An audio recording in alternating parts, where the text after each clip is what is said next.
Je suis très heureux d'être là au début donc de ces deux journées et je voudrais remercier pour cet atelier Madame le sous-préfet qui s'occupe effectivement du numérique et aussi des services publics dans tout le département, en milieu rural.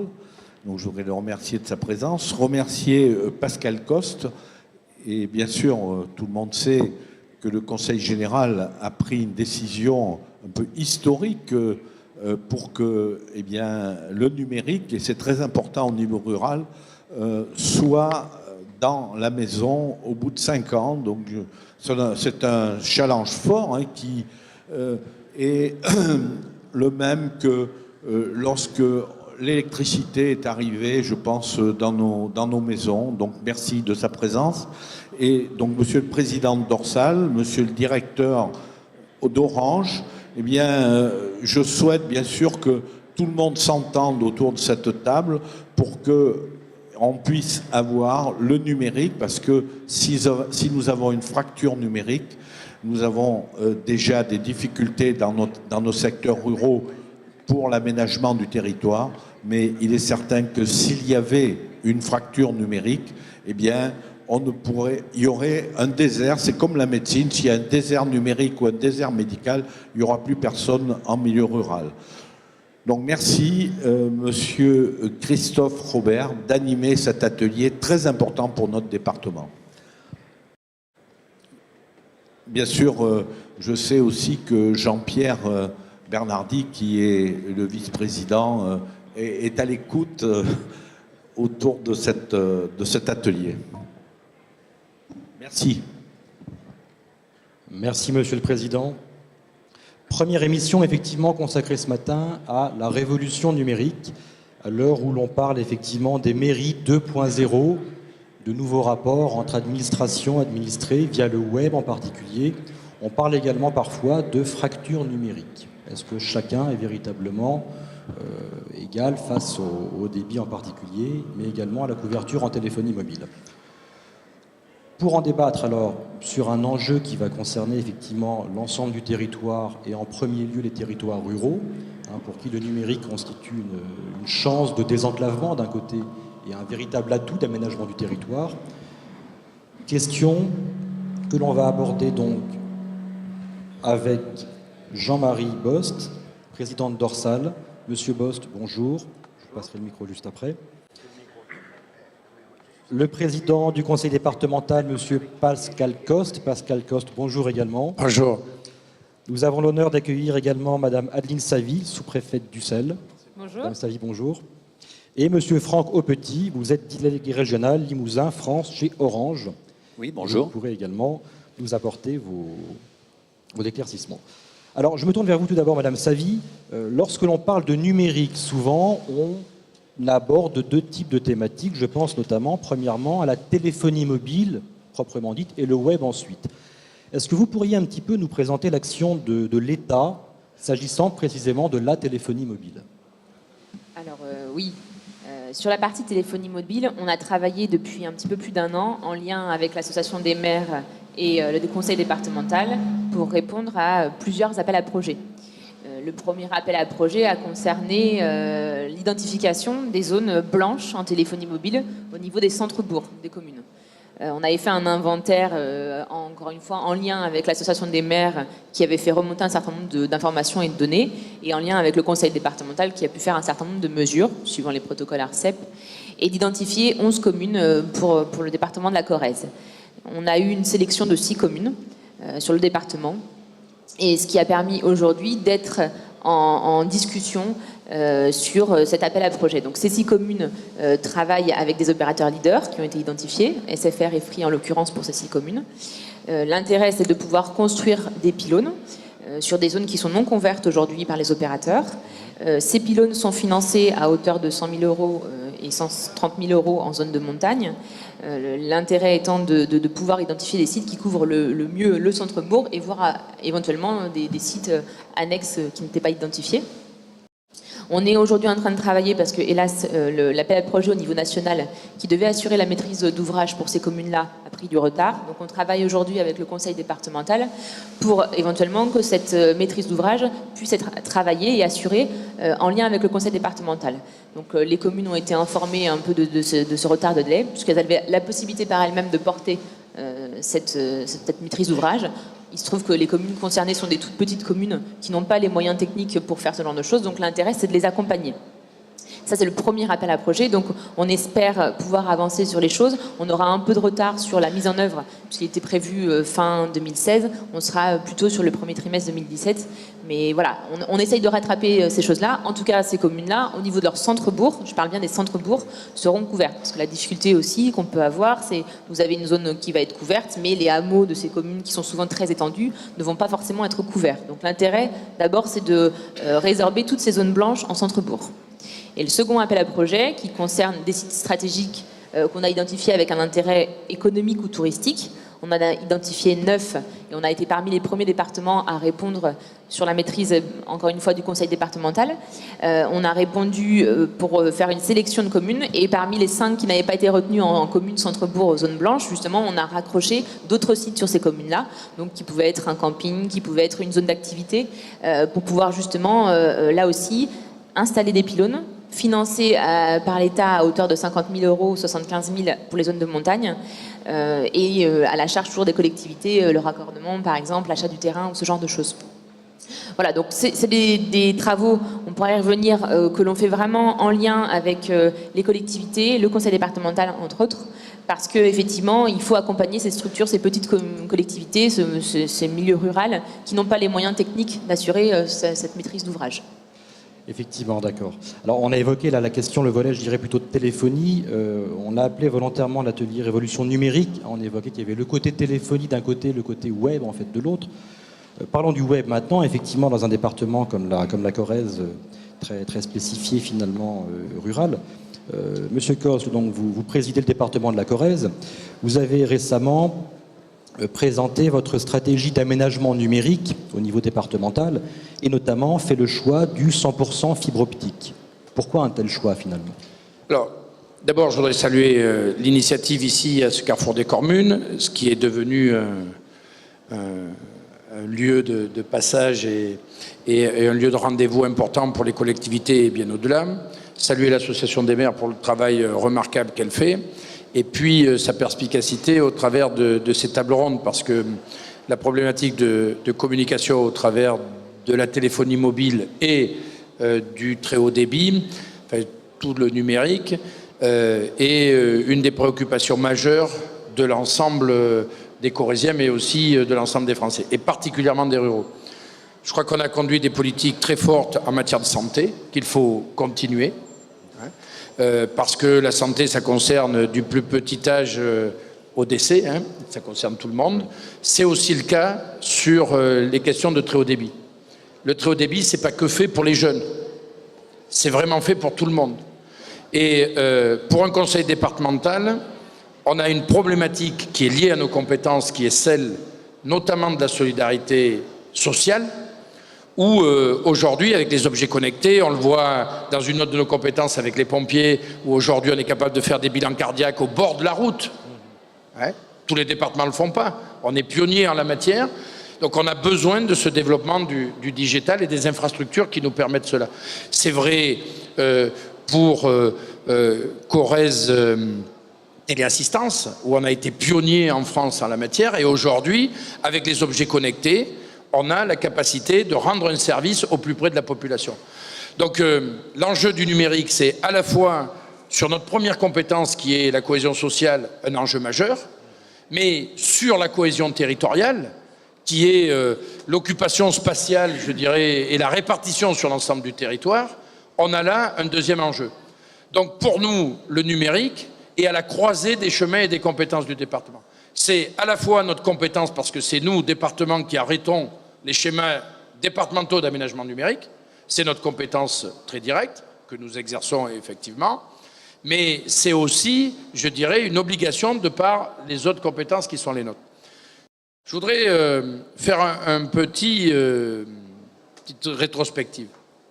Il se trouve qu'en Corrèze, lorsqu'on parle de très haut débit, et notamment d'une Corrèze 100% de très haut débit, que ce soit pour les habitations, les entreprises ou les pylônes de téléphonie mobile, parce qu'aujourd'hui on a beaucoup de 3G partagés, plus que de la vraie 3G sur les pylônes, donc il faudra les fibrer, au-delà de ceux qui sont en raccordement Edzing, mais on a besoin véritablement de débit aussi au pied de nos pylônes pour la 4G, la 5G demain, enfin ainsi de suite. Donc cette stratégie-là concerne en Corrèze uniquement le réseau d'initiative publique de deuxième génération. C'est-à-dire toutes les zones de la Corrèze qui ne sont pas dans les territoires amis, c'est-à-dire pas l'ami, le copain, celui avec qui on sort, parce que on est très amis avec Orange, mais on trouve qu'Orange avance toujours à la vitesse de l'orange, c'est-à-dire à moyenne, quoi. Moyenne vitesse. C'est la couleur qui doit vouloir ça, d'ailleurs. C'est le ventre mou. Mais plus sérieusement, au-delà de la couleur et au-delà du ventre mou, on voudrait très clairement que ce soit l'ensemble de la Corrèze qui soit 100% très haut débit en 2021. Ça veut dire que je pense qu'il y a eu une erreur majeure du gouvernement hanté, pas le précédent, celui d'avant, qui a été de laisser préempter par l'opérateur historique Orange toutes les zones rentables, où on crée des prises à moins de 500 € la prise, et nous laisser sur le très haut débit, dans les zones rurales, là où personne ne veut aller, et là où la prise coûte en moyenne 2000 € à construire. Parce que c'est ça la réalité.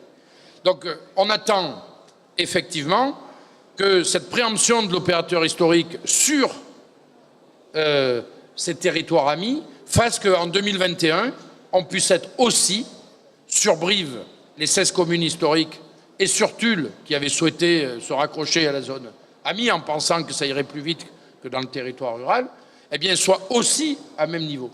Donc ça, c'est le premier préalable que je voulais poser, parce que c'est le poids de l'histoire.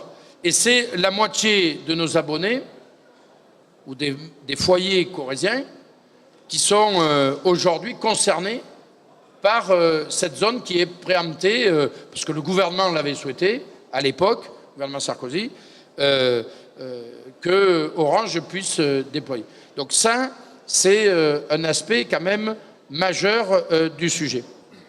Ensuite, si nous avons fait donc le choix en Corrèze de devancer l'appel et de faire en sorte qu'on ne soit pas 100% de très haut débit raccordé à chacune de nos habitations en 2035, c'est parce que là, pour le coup, quand on parle aux jeunes et qu'ils nous disent 2035, ils nous disent « mais vous serez morts ». Il me dit, mais mon fils, il me dit, mais papa, tu seras mort. Ah ouais, c'est sympa.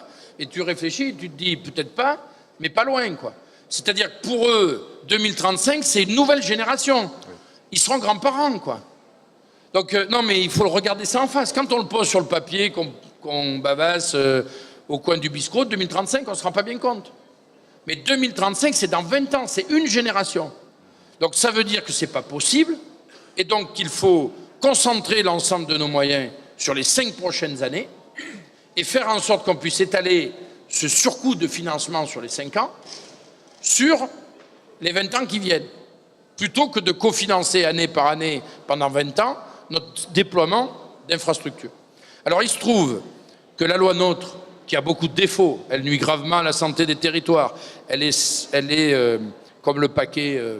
Ce qu'on disait l'ADF, effectivement, il y a quelques jours. Comme le paquet neutre, sauf qu'elle n'est pas neutre. Oui. Donc cette loi NOTRe, au-delà de ses défauts, nous a permis d'entrevoir une piste, parce qu'un sénateur, pragmatique, comme beaucoup de sénateurs d'ailleurs, ancien président du département de l'Oise, a fait un projet de loi, a mis un cavalier dans cette loi, et a permis que l'on puisse, en investissement, faire un fonds de concours tous les ans pendant 20 à 30 ans, à nos syndicats mixtes qui créent des infrastructures, Dorsal en l'occurrence pour notre département et pour l'ancien Limousin, et donc permet effectivement de concentrer l'ensemble de l'investissement sur quelques années. Nous on le fait sur 5 ans parce que le temps d'étudier et de réaliser, il faut aussi les créer, ces prises-là, et donc de pouvoir le financer sur une période qui peut aller jusqu'à 30 ans.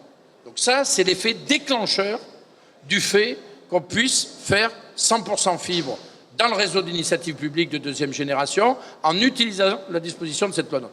Le deuxième fait générateur, ensuite, c'est la capacité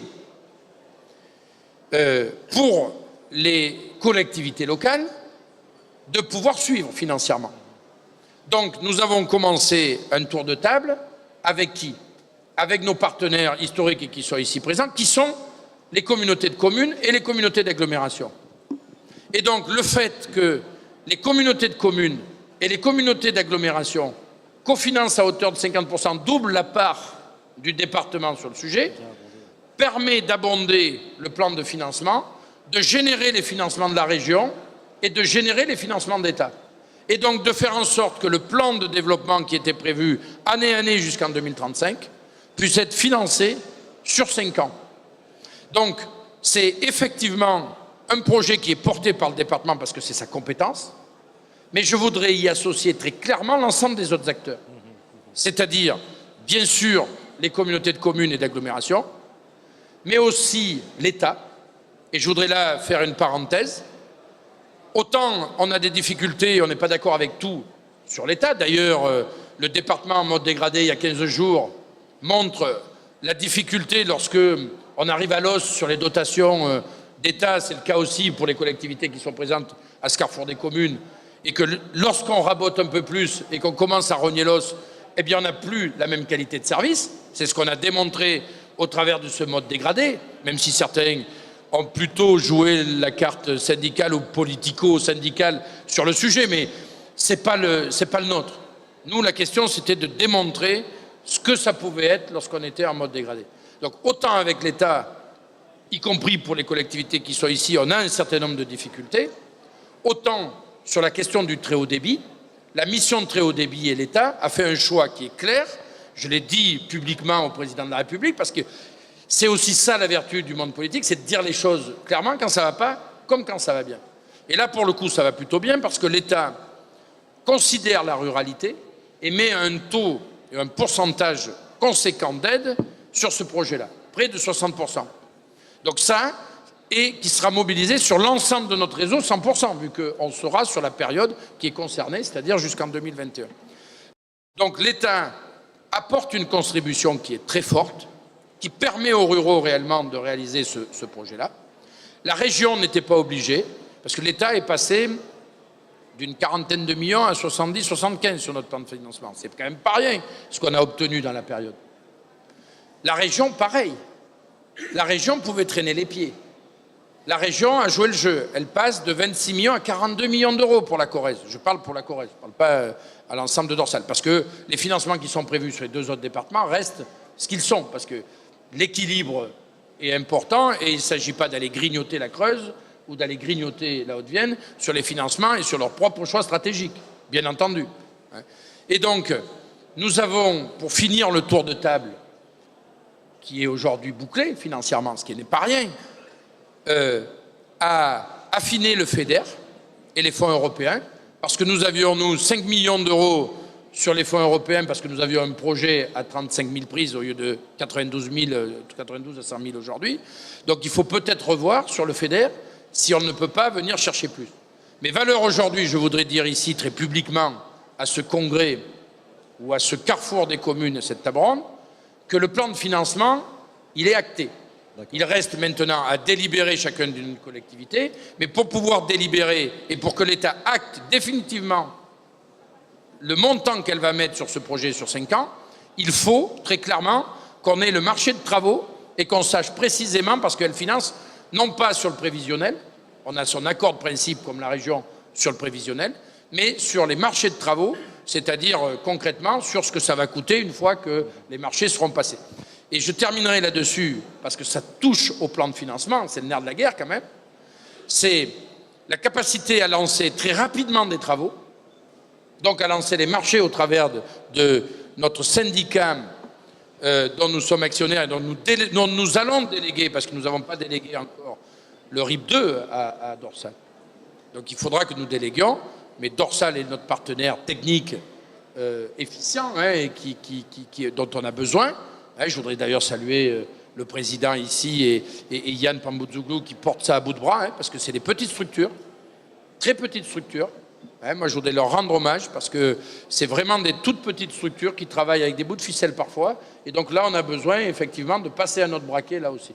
Donc ce que je veux dire par là, c'est que ces marchés de travaux, plus vite on les aura, plus vite on aura un plan de financement réellement bouclé, et plus vite on pourra rentrer dans la phase ingénierie et travaux.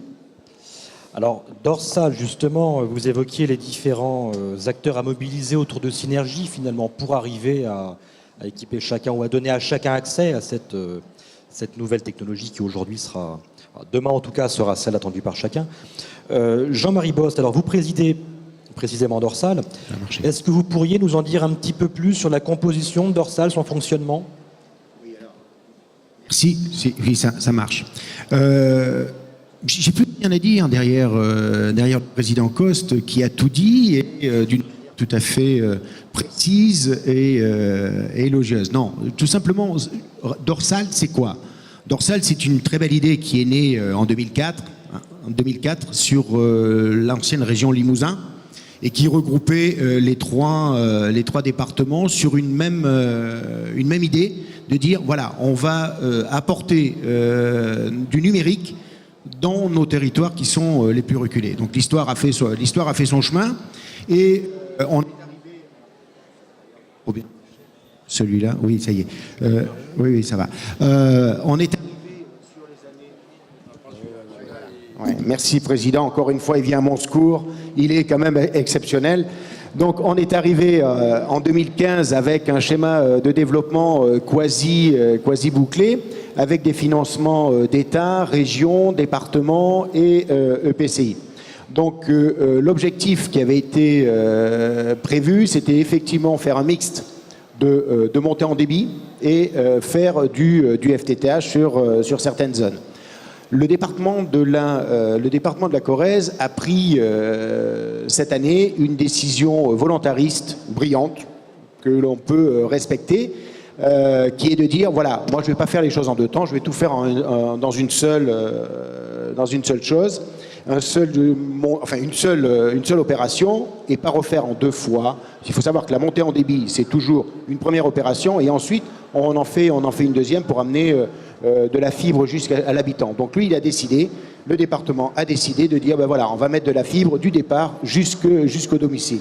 Ce qui va permettre effectivement de développer à peu près 93 000 prises sur le département de la Corrèze et qui va rendre en 2021 la Corrèze totalement équipée. Alors il est évident que Dorsal n'est que lui le bras armé du département. Hein, il n'est là que pour faire ce que le département a décidé et nous devons mettre à sa disposition tous les moyens techniques. Alors le président l'a soulevé à juste titre. Les moyens techniques de Dorsal, ils sont relativement limités. On a 5 personnes qui travaillent, on est en phase de recrutement d'un deuxième ingénieur, mais pour gérer des budgets qui sont relativement importants, puisque nous sommes aujourd'hui aux alentours de 230 millions d'euros de budget. Dorsal, c'est quand même aujourd'hui un syndicat qui regroupe la totalité des acteurs des départements, en passant par les départements, la région, les différentes EPCI. Avec effectivement la loi NOTRe, on va être obligé d'intégrer en 2017 les EPCI, ce qui va être fait puisque nous avons modifié nos statuts. Ce qui fait que nous allons prendre tous les acteurs et nous allons discuter, enfin nous avons déjà discuté ensemble et le département l'a déjà fait à plusieurs reprises, pour les amener à une décision collective et non pas des décisions qui sont des décisions individualisées, qui sont, si il y a décision individualisée, c'est un peu le risque effectivement de technologies différentes et de mise en place compliquée et complexe. Donc la décision du FTTH sur la Corrèze, c'est effectivement, comme disait tout à l'heure Monsieur le Sénateur, c'est désenclaver nos territoires et les apporter vers le futur, vers demain. Et préparer demain, c'est l'organiser aujourd'hui. Ce qui veut dire que la décision qui a été prise et ce que nous allons faire avec le département de la Corrèze va les mettre 50 ans en avance. D'accord. Alors, tous les acteurs, effectivement, dont l'État en premier lieu, et je me retourne vers vous, effectivement, Madame Savy, donc sous-préfète d'Ussel, quelles sont les grandes lignes de l'État en matière de stratégie par rapport à ce volet aménagement numérique des territoires? Comme ça a été dit, hein, je ne vais pas reprendre les éléments, mais ce qui est important aujourd'hui pour nous au niveau local, par exemple, c'est de pouvoir identifier, on a dit territoires ruraux, mais dans les territoires ruraux, il y a des activités économiques. On a par exemple, moi je suis en charge de la ruralité sur l'ensemble du département, on travaille à l'implantation des maisons de services publics qui, dans leur mission, ont pour mission principale d'accompagner la population qui n'a pas forcément aujourd'hui ou l'accès ou la connaissance, on va dire, pour aller consulter pour les déclarations d'impôts, ce genre de choses. Donc c'est un accompagnement. Pour ça, il faut forcément qu'on ait un Internet de qualité pour pouvoir permettre ça. Les agriculteurs, c'est une problématique aussi qui est très importante parce que toutes leurs déclarations se font maintenant de manière informatique. Donc on essaie de travailler au niveau local pour pouvoir remonter ces différents éléments et on sert un peu d'intermédiaire puisque nous aujourd'hui on n'a pas la main sur la thématique, mais par contre on travaille en lien avec l'agence du numérique qui suit le dossier de la Corrèze de manière très précise. On a organisé plusieurs fois des conférences téléphoniques sur ce sujet-là. Voilà, on essaye de faire remonter ces éléments-là puisque l'intérêt est de pouvoir rendre le territoire attractif, ne pas créer de différence avec d'autres territoires, pouvoir maintenir une activité économique sur le territoire, un accès aux soins de qualité, parce que nos maisons de CNT actuellement qui sont mises en œuvre, elles ont besoin aussi d'un accès au débit sur un certain nombre de technologies, surtout quand on fait de la médecine à distance. Oui. Donc voilà, donc tous ces éléments-là, on essaye d'y travailler pour le décliner au niveau local, de manière à ce que ces grandes stratégies de couverture du numérique, enfin couverture très haut débit sur l'ensemble du territoire, on puisse y arriver. Nous, c'est l'objectif de résultat qui compte pour nous. Après, l'objectif de moyens, on laisse ça aux collectivités qui, effectivement, ont défini ce plan-là. Nous, on accompagne et l'intérêt, c'est qu'aujourd'hui, on essaie de travailler main dans la main parce que l'intérêt pour nous, c'est que, in fine, le résultat soit vraiment une couverture dans un temps, comme on l'a dit, le plus rapide possible, d'un accès à un Internet de qualité qui permette toutes ces activités-là, de manière à ne pas faire de différenciation entre un territoire rural et un territoire plus urbanisé. Donc avec, effectivement, on le ressent bien, une évolution des besoins par rapport aux anciens, par rapport aux jeunes, et pas seulement, par rapport à l'éducation aussi, par rapport à la santé. On a tout un panel de thématiques concernées. Alors, différents acteurs, on l'évoquait, y compris les opérateurs. Alors, je me tourne vers vous, Monsieur Aupetit, donc je vous rappelle, délégué régional Limousin France Orange. Comment appréhende-t-on la question du haut débit et du très haut débit du côté d'Orange, en Corrèze en tout cas? Alors, je sais bien que sur la région, on aime bien taquiner Orange. C'est une petite tradition qui date depuis maintenant bientôt une décennie. Mais je vais resituer les choses dans un contexte un peu de légalité et de loi. Donc en 2011, il y a eu des lois effectivement sur l'aménagement numérique du territoire qui ont partagé le territoire. Donc on a dit effectivement il y a eu les fameuses zones AMI, donc qui ont été attribuées aux opérateurs parce qu'il était possible d'y trouver un équilibre économique. Et puis, en dehors des zones AMI, ces zones ont été attribuées au réseau d'initiative publique, car comme il n'était pas possible d'y trouver un équilibre économique, il y avait des subventions pour compenser le fait qu'il n'était pas possible de trouver un équilibre économique. Donc le partage a été fait de telle sorte que ceux qui étaient sur les zones AMI réalisés en fonds propres, donc sans aucune subvention, et ceux qui étaient en dehors, donc plutôt à l'extérieur des agglomérations, bénéficiaient de subventions. Donc voilà comment est l'esprit, entre guillemets, l'esprit de la loi. Alors, Orange, l'opérateur historique, n'a rien préempté. Orange a été candidat sur Brive et Tulle, les agglos. Orange a d'ailleurs été le seul candidat. Donc ces zones ont été attribuées. Et concernant la rentabilité de l'opération, il est vrai que sur Brive et Tulle, ville, on trouve un équilibre. Pour couvrir le reste des agglos, cet équilibre va être plus compliqué et en tout cas viendra compenser l'équilibre fait sur le cœur urbain. Alors cette zone AMI sur la Corrèze, elle représente 76 000 logements, soit un petit peu plus de la moitié des logements corréziens. Donc Orange va déployer en très haut débit un petit peu plus de la moitié des logements corréziens. Depuis que s'est-il passé? Eh bien, Orange a commencé. Donc depuis 2011, de la zone AMI, 5 ans, Orange a commencé effectivement. Et aujourd'hui, donc en couverture fibre, il y a 17 000 logements qui sont, à la fin de l'année, il y aura 17 000 logements qui seront couverts, donc réseau déployé dans la rue. Et il y en aura à peu près 10 000 qui seront raccordables. Donc ça veut dire que ces clients-là pourront décrocher leur téléphone et dire « Monsieur l'opérateur ou Madame l'opératrice, je voudrais bénéficier de la fibre et je l'aurai ». Alors ça concerne effectivement les cœurs d'agglomération, donc Brive, Tulle, mais nous commençons à sortir.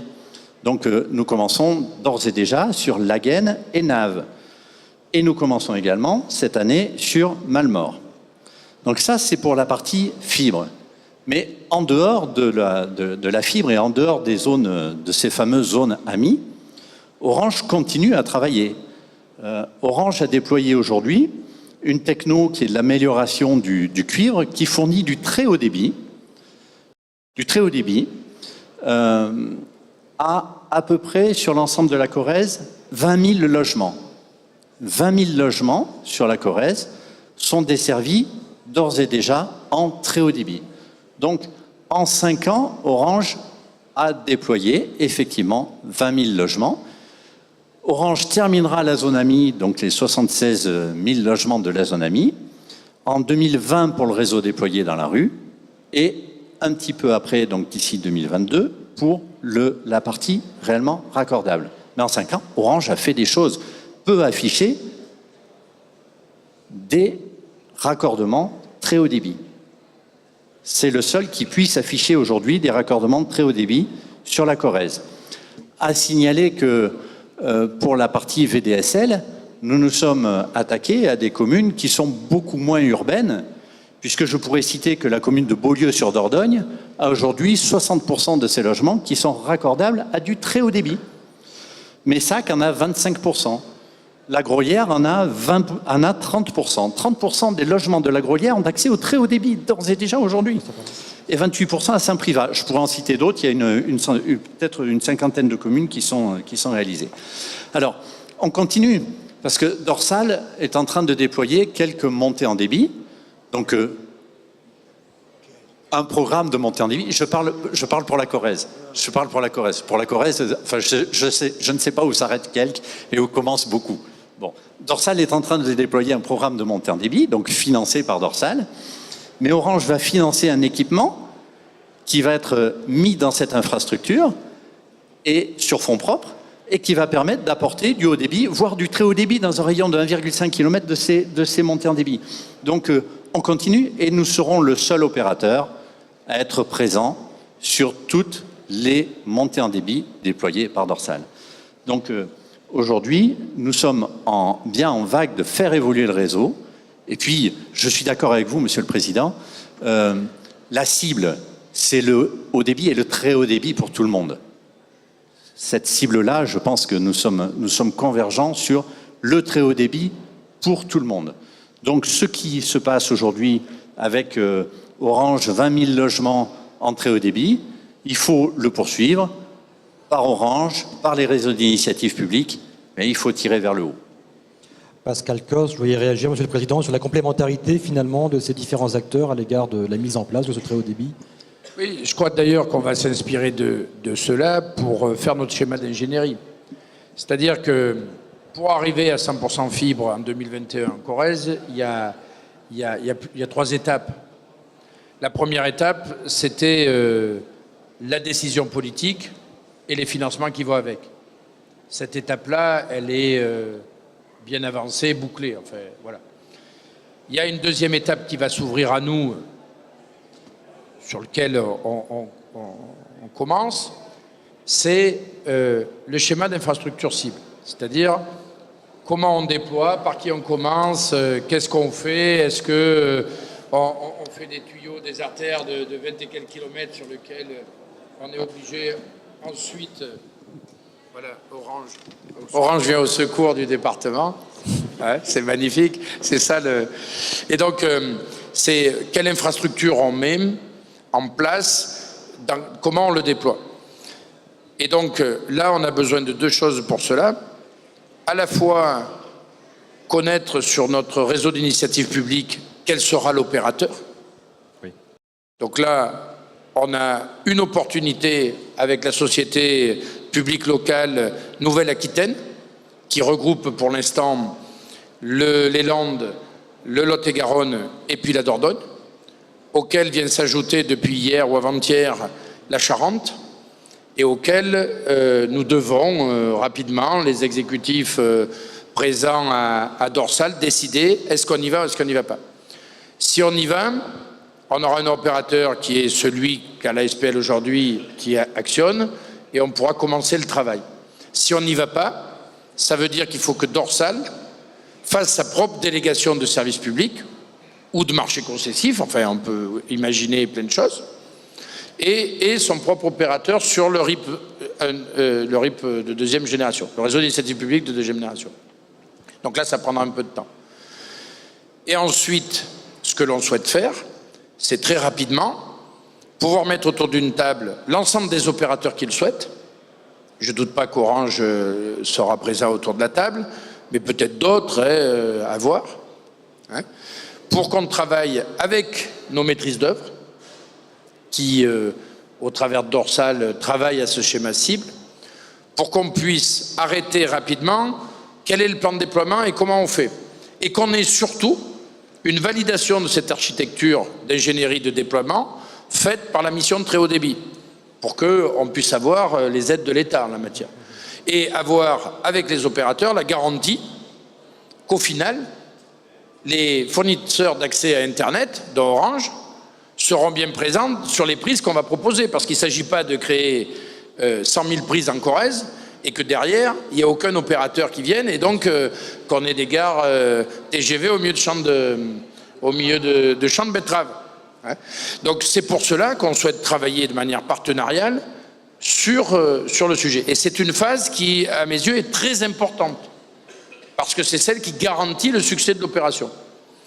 Et donc de là, une fois qu'on a le schéma d'architecture, on peut lancer des marchés de conception-réalisation de travaux, et donc les travaux commencent. Ça veut dire que, dans le meilleur des cas, en Corrèze, en fin d'année 2017, on pourra être en situation de créer les premières prises, et donc 2018, 2019, 2020, 2021, on fait 25 000 prises par an, et on est au bout de notre schéma. Ou sur 3 ans, voilà. Mais il faut regarder les choses précisément. Ce que je voulais surtout préciser, c'est qu'on va se servir aussi de ce que font les opérateurs historiques sur le terrain pour faire notre plan de déploiement. Pour 2 raisons. C'est qu'il faut arrêter de faire pleuvoir là où c'est mouillé. C'est-à-dire que lorsqu'à Bénin, où on n'a pas la chance de Messac ou de Beaulieu que vous avez privilégié, ou de Saint-Privat ou de bien d'autres, il y en a qui râlent moins que d'autres, donc l'opérateur historique préfère ceux qui sont les petits moutons de Panurge. Mais on ne restera pas les... c'est pas grave. C'est pas grave. C'est pas grave. On ne vous en veut pas. Et les Bénatois ne vous en veulent pas. Mais c'est des politiques qu'on rediscutera tout de même. Mais pour prendre l'exemple de Bénin, qui n'a pas le VDSL, c'est-à-dire ce qu'ils appellent le très haut débit, c'est-à-dire le petit vélo du très haut débit quand même. C'est le début du très haut débit. C'est pas l'illimité comme la fibre quand même. Bon, mais reprécisons les choses quand même. Donc, sur une commune comme la mienne, pour prendre un exemple au hasard, où effectivement vous avez du 8 mégas, c'est pas un sujet pour la population aujourd'hui. Ça le sera dans 5 ans, mais pas aujourd'hui. Oui. Donc on ne va pas commencer à mettre la fibre, Dorsal et public, voulu par le département et par le PCI, dans cette commune-là. Parce que l'opérateur historique travaille sur son réseau actuel. Donc on va commencer par les communes qui sont au 512, c'est-à-dire celles qui effectivement ont le plus petit débit. Et comme on a du 100% de très haut débit à terme, l'ensemble des plaques, même des petites plaques FTTH, se recolleront toutes. C'est pas comme si vous êtes sur une politique qui n'est pas 100%, où en fait vous allez faire les tâches les plus isolées et vous faites un petit damier qui n'intéressera aucun opérateur, quoi, pour venir mettre l'accès à Internet. Donc nous, on va plutôt faire, pour reprendre l'exemple de ce territoire que je connais bien, du Lanteuil ou du Albignac, qui aujourd'hui ont du 512 mégabits. Donc la volonté dans le plan de déploiement avec Dorsal, c'est aussi faire de l'aménagement du territoire et faire une démonstration. Parce qu'il faut changer les paradigmes lorsqu'on parle de ruralité. La ruralité, aujourd'hui, c'est le hocher qu'on anime avant chaque élection nationale. Et si les ruraux ont un sentiment d'abandon, c'est qu'à un moment, on n'a pas l'impression que les politiques publiques et les grandes politiques publiques qui sont décidées au niveau national viennent se sédimenter sur les territoires ruraux. Et on a une divergence de fond avec les gouvernements de droite comme de gauche qui se sont succédés jusqu'à aujourd'hui. C'est dans l'approche numérique, comptable, pas numérique. Orange dit, moi, Orange ou les opérateurs, hein, parce que je ne cible pas Orange, dit, moi, j'aurais développé 90% des habitations en très haut débit, à 5 ans. Mais moi, c'est pas ça qui m'intéresse. Moi, c'est qu'on ne développe pas 90% des habitations, mais 90% du territoire. Et lorsqu'on changera en France ce paradigme, et qu'on parlera de 90% du territoire ou de 85% du territoire au lieu de 80% de la population, on change profondément la donne et le sentiment d'isolement des ruraux. Mais c'est vrai surtout, on est en pleine réforme de l'intercommunalité. C'est un sujet qui anime l'ensemble des gens qui sont au carrefour aujourd'hui. Alors qu'on évoquera effectivement... Non, mais je voudrais le redire. Ce qu'a choisi le législateur, c'est de faire une représentation de l'ensemble des communes proportionnelle à la population. Et que ce que nous propose l'État dans les calculs qui sont faits, qui respectent la loi, c'est une surreprésentation des villes par rapport aux milieux ruraux. On n'a pas regardé le fait de dire un homme, une voix, et de dire une commune égale une voix, et de dire moins agglomération ou moins bourg-centre, je suis obligé de convaincre mes collègues sur l'utilité du projet. Je ne suis pas le rouleau compresseur qui, parce qu'il a une majorité, décide tout seul. Vous voyez ce que je veux dire? Oui. C'est qu'il faut changer les paradigmes de la ruralité et notamment de cette conception uniquement sur la population pour pouvoir arriver à le sauver. Donc la démonstration qu'on veut faire avec Dorsal et en Corrèze et avec les opérateurs, c'est qu'on va aller là où effectivement on en a le plus besoin, rompre ce sentiment d'isolement, faire en sorte que les FAI, les fournisseurs d'accès Internet soient bien présents au rendez-vous, d'accord? Et faire en sorte que dans les équilibres économiques qui seront celles de la société d'exploitation, soit la SPL Aquitaine ou celle, et je vais terminer là-dessus, mais à un moment il faut dire les choses parce que les gens ne connaissent pas suffisamment le sujet. Ou Dorsal, si on fait notre propre délégation de service public, hein, cette société, cette gestion-là de notre réseau, plus vous aurez d'abonnés, plus vous aurez une rentabilité. Parce que l'important, c'est pas d'avoir des prises raccordables, c'est d'avoir des prises raccordées, parce que c'est celles qui génèrent l'économie, bon, qui utilisent. Ce qu'il faut savoir, et je voudrais ici le dire au congrès des communes avec force, c'est qu'on est aujourd'hui à 10 ans à 65% des raccordables raccordés. Ça veut dire qu'on se suffit dans ce pays de mettre des milliards d'euros sur des infrastructures, sur des autoroutes numériques, et qu'on est d'accord sur le fait qu'il y ait 65% de raccordés qui utilisent l'autoroute à 10 ans. Ça veut dire quoi?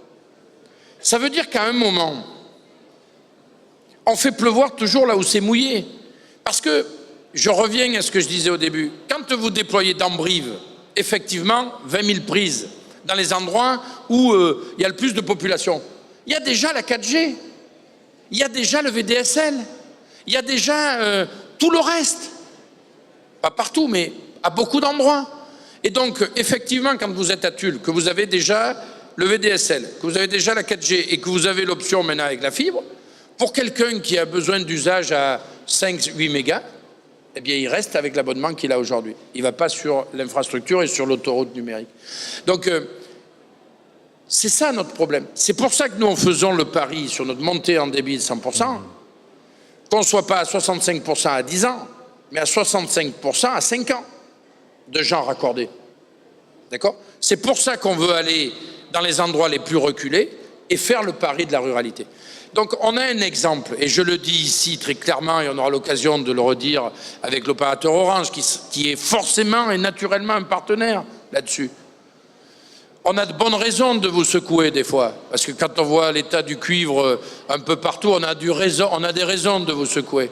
Quand on voit certains investissements, on a raison. Quand on vous voit à la foire du trône avec votre histoire de femme tout seul à l'intérieur de la maison, on va parler juste après. Non mais d'accord, on a raison de vous secouer. Mais c'est pour le bien public qu'on vous secoue. Parce que je voudrais terminer là-dessus. Moi, quand je vois qu'on fait une loi sur la République numérique, vous imaginez, on utilise le terme République numérique, on les associe, qu'on vient de la promulguer, et que je vois qu'on dit aux opérateurs du réseau d'initiative publique, construisez, construisez, mais que la loi ne peut pas obliger l'ensemble des opérateurs à venir sur les prises qu'on construit, qu'on a encore en Corrèze 3 pylônes de téléphonie mobile sur lesquels on n'a même pas encore un opérateur de téléphonie mobile que mon prédécesseur avait construit. Mais c'est une honte.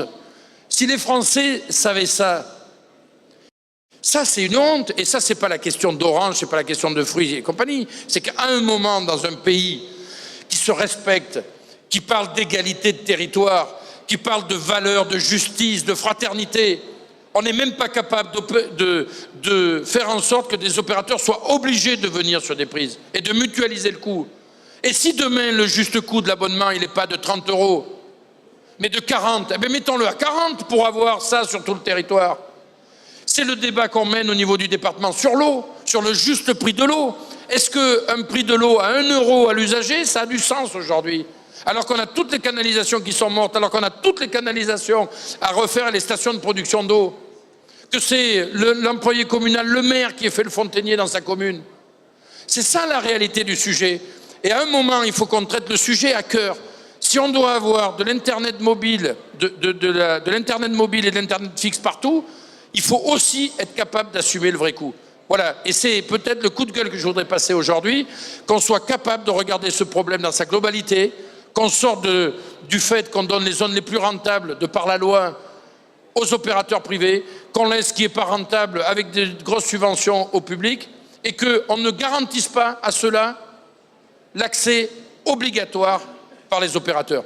Donc moi, le challenge en Corrèze, et le challenge de Dorsal, et le challenge de la Nouvelle-Aquitaine, ça sera de démontrer que de manière partenariale avec les collectivités et les opérateurs, on est capable de démontrer que sans loi, on est capable de le faire. Alors le message est passé, n'oublions pas les ruraux finalement, si je résume en quelques mots. Une façon également de rappeler que 90% des communes de France ont moins de 3000 habitants, ce qu'on oublie parfois, que plus d'une commune sur deux a moins de 500. Donc on est vraiment sur ce paysage de France rurale qui correspond typiquement au département. Jean-Marie Bost, on a évoqué alors, donc, des montages juridiques à anticiper assez complexes. On a entendu le nom d'Axione, donc Axione, Dorsal concrètement, pour nous présenter en quelques mots. Non, mais Dorsal, c'est un syndicat mixte, oui, ouvert. Axione est un prestataire qui travaille pour Dorsal. D'accord. Voilà. Donc il n'y a pas de lien, capitalistique entre Dorsal et Axione. D'accord. Très clair. Alors pour boucler la boucle, je vois le temps passer. On a évoqué donc la partie téléphonie pour commencer. On a enchaîné sur le web et le numérique au sens large. Reparlons donc de cette boucle quelque part qui se trouve réunie au travers de certaines solutions proposées par Orange. Franck Petit, donc vous êtes arrivé avec un mystérieux boîtier qu'on montre à l'écran. Pourriez-vous nous en dire un petit peu plus ? Alors, je vais faire la foire du trône. Mais avant de faire la foire du trône, là aussi, je vais resituer les choses dans leur contexte. Mais je vous promets que je ferai la foire du trône après. Je m'y suis engagé, donc je suis obligé de le faire. Alors, l'activité du mobile, et là je vous rejoins, Monsieur le Président, l'activité du mobile, c'est une activité full concurrentielle. Full concurrentielle. Donc ça veut dire qu'aujourd'hui, il y a 4 opérateurs et il y a une guerre des tarifs qui est sans merci. Donc ça veut dire que les tarifs du mobile en France, ils sont les moins chers d'Europe. Et pour vous donner une idée, une offre mobile en France, elle est 2 fois moins chère qu'au Royaume-Uni et 4 fois moins chère qu'aux États-Unis. Voilà le rapport de prix qu'il y a à l'heure actuelle. Donc forcément, qui dit guerre des prix et tarifs extrêmement bas, dit qu'il est plus compliqué d'investir sur le réseau mobile. Par rapport à cela, la couverture de la France, ça n'est pas le plus petit pays d'Europe. Ce sont les tarifs les plus faibles, mais ce n'est pas le plus petit pays d'Europe à couvrir en termes de surface. Et ça n'est pas non plus le moins vallonné. La Corrèze en est un exemple charmant. Donc ça veut dire que c'est un petit peu plus compliqué. Alors, malgré cela, Orange, au vu de l'ARCEP et des enquêtes annuelles, et pour la 6e année consécutive, le meilleur réseau sur l'ensemble des 125 critères donnés par l'ARCEP. Donc ça veut dire le meilleur réseau en termes de couverture, de population, de surface, de qualité de la communication et de qualité de la transmission de données. Pour revenir sur ce que vous disiez tout à l'heure, 100% de nos sites 4G sont fibrés. Ils ne sont pas reliés par du faisceau hertzien ou du cuivre, ils sont bien fibrés. Une grosse partie de nos sites 3G sont fibrés. C'est ce qui fait la qualité de la transmission de données Orange. Malgré tout, j'en conviens, et je suis tout à fait d'accord et conscient des choses, nous ne couvrons pas 100% de la surface. Bon. Et là, j'en viens effectivement à ma foire du trône. Le petit boîtier. Ce petit boîtier. Parce que ce petit boîtier, en attendant que les couvertures soient parfaites, ce qui arrivera certainement un jour, ça permet de recréer un signal mobile à l'intérieur des habitations. Donc imaginez toutes les professions libérales, médecins, infirmiers, infirmières, qui ont besoin du mobile chez eux et qui me disent il faut qu'on aille au fond du jardin. Et à l'intérieur de notre maison, dont les murs font 60 cm d'épaisseur, on ne reçoit pas le mobile. Mais par contre, on a une liaison haut débit normale. Eh bien, ce boîtier placé derrière la box permet de recréer un signal mobile 2G, 3G dans un rayon de 20 mètres. Donc, c'est une solution alternative qu'il faut prendre en compte et qui apporte un complément de réponse. Là aussi, ça ne couvrira pas 100% des cas de figure, mais avançons pas à pas, trouvons des solutions alternatives, et puis le jour où le monde sera parfait, eh bien, nous serons heureux de pouvoir le dire tous ensemble. Monsieur Chassaing nous a rejoint. Vous souhaitiez ajouter quelques mots. Je vous passe la parole. Oui, je voulais dire quelques mots parce que, si vous voulez, au niveau, d'abord m'associer au plaidoyer du président du Conseil général. Parce que lui connaît bien la ruralité, moi aussi. Actuellement, si nous avions le haut débit en 2035, ça veut dire que des entreprises qui ont déjà une double peine parce qu'on est un petit peu éloigné des autoroutes, les centres touristiques que nous avons mis en place, nos prédécesseurs, que nous essayons de pérenniser, eh bien, s'arrêteraient. Parce que veulent les enfants quand ils viennent chez nous ou les familles? Elles veulent envoyer des photos de ce qu'ils font pratiquement en instantané. Et ça, si c'est en 2035, c'est complètement foutu. On peut attendre 1, 2 ans, mais ça, c'est capital pour l'avenir, pour l'aménagement du territoire, que la ruralité puisse aussi, comme dans les zones amies, avoir le haut débit. Et je suis heureux de constater que, ensemble, avec l'État, avec le Conseil général, avec Dorsal, et j'espère aussi avec Orange, on va arriver dans ce département à être eh bien, en haut débit rapidement, disons, peut-être dans les 5 ans. Et avec ça, on fera un véritable aménagement du territoire. C'est pareil aussi au niveau médical. On aura besoin aussi dans nos maisons de santé du haut débit et avoir de la télémédecine. Donc ça se fera aussi par du haut débit. Donc merci à tous ensemble pour la Corrèze d'aller dans ce sens d'aménagement du territoire. Et bien sûr, l'aménagement du territoire, c'est aussi les territoires ruraux. Merci, Monsieur le Président. Un dernier mot peut-être du point de vue de l'État. Madame la sous-préfète, Madame Savy. Comme on l'a dit, bon, c'est un sujet qui fait débat, hein, mais je pense qu'on est tous d'accord sur la finalité. La finalité, c'est vraiment d'avoir cet accès pour ne pas couper les territoires ruraux et l'ensemble du département, hein, parce qu'on a des territoires un peu plus urbains sur les villes aussi. Donc c'est l'ensemble de la population qui doit bénéficier de cette technologie. On travaille ensemble, il faut qu'on travaille ensemble. Il ne m'appartient pas de commenter sur les lois, les choix qui ont été faits, mais aujourd'hui, il y a un résultat à avoir. Différentes méthodes qui sont employées, et celle de la Corrèze, du département de la Corrèze, est un peu différente de ce qui se fait ailleurs. Donc on essaye de soutenir le mieux possible, en lien avec l'agence du numérique sur cette partie de téléphonie, de numérique plutôt. Sur tous les appels à projets, on essaye de faire un maximum de travail pour candidater à tous les appels à projets possibles aussi.